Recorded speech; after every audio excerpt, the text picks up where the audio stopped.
साथियों नमस्कार।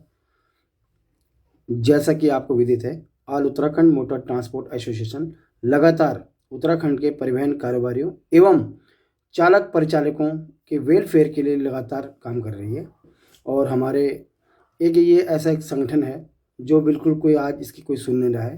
तो इसी क्रम में हम लोग एक घटना जो है हमारे ड्राइवर बंधु के साथ हुई है, जो कि जोलीकोट चौकी के अंतर्गत जो है हल्द्वानी से जैसे ऊपर चलते हैं तो जोलीकोट में जो है हमारे एक चालक के साथ जो गाड़ी साइड में लगा के सो रहा था, उसकी नींद आ गई थी।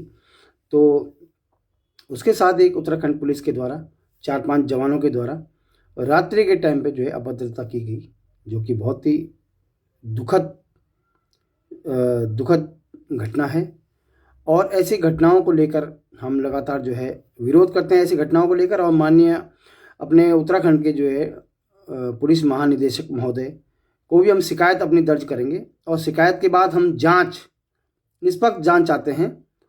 और निष्पक्ष जांच चाहते हैं, जो दोषी इसके लिए है उसको हम सजा, उसको मतलब उस पर कार्रवाई हो, विभागीय कार्रवाई हो, जो भी पुलिस का जो है कार्रवाई का उनका वो है वो कार्रवाई हो। सब भविष्य में जो है हमारे चालकों के साथ ऐसी घटना होती है तो पूरे उत्तराखंड में हम लोग स्टीयरिंग छोड़ो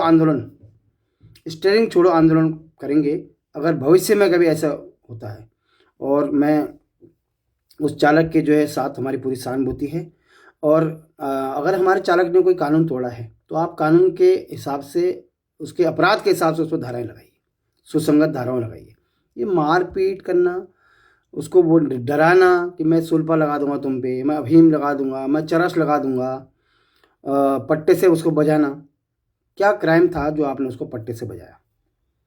हम ये जानना चाहते हैं कि भाई हमारे जो चालक बंधु का क्राइम क्या था जो आपने उसे पट्टे से बजाया। ये गालियाँ दी और पट्टे से बजाया और भांग और स्मैक लगाने की बात करी।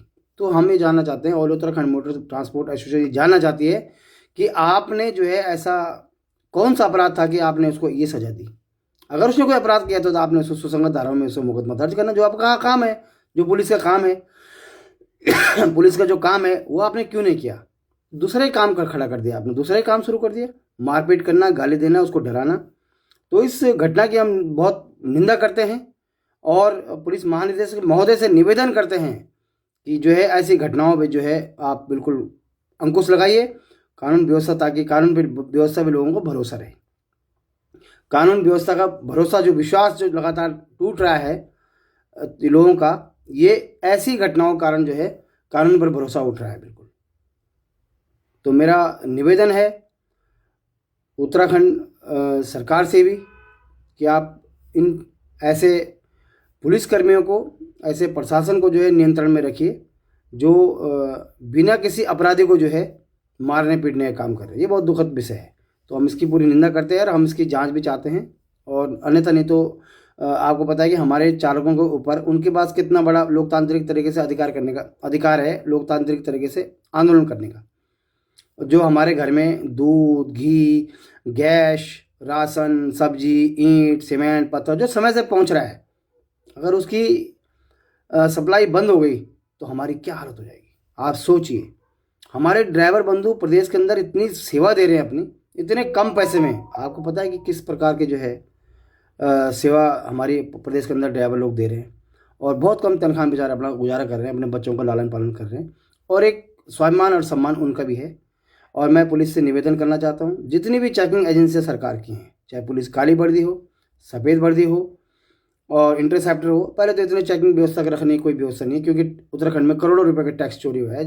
हमारी संस्था जल्दी आपके सामने एक बहुत बड़ा खुलासा करेगी कि जो गाड़ी हमारे उत्तराखंड में पास नहीं थी वो कैसे गई। तो पुलिस जो चेकिंग व्यवस्था थी उस पर सवाल उठते हैं बहुत बड़े, परिवहन विभाग पर सवाल उठते हैं बहुत बड़े।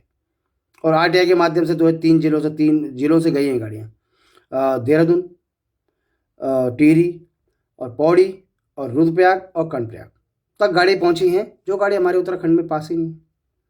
जो लंबाई चौड़ाई के वाहन हमारे पास ही नहीं है, जो इतना टन की गाड़ी हमारी गाड़ी में पास ही नहीं है।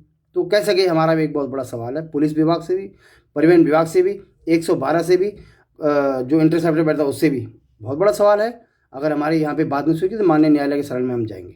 लेकिन इस तरीके से अपने चालक प्रचालकों का जो उत्पीड़न होगा तो हम सड़क से लेकर संसद तक लोकतांत्रिक तरीके से अपनी बात रखेंगे और अपना आंदोलन को करेंगे। तो मेरा जो हमारी आगे की कार्रवाई रहेगी, हम जांच करके दोषियों को इसमें कार्रवाई हो, ये हमारा निवेदन है।